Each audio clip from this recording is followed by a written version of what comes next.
So hey guys, welcome back to the channel. In today's tutorial I'll show you how to set your post as a favorite in Facebook. So let's get started.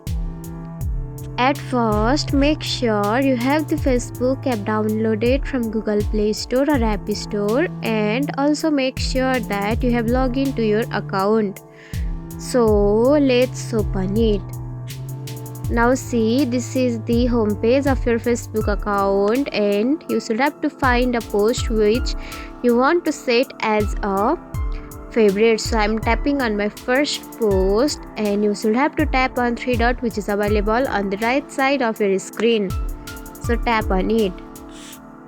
Now scroll down and you will see the option of add to favorites. So tap on it. Now see, you have successfully added this post as favorite in Facebook.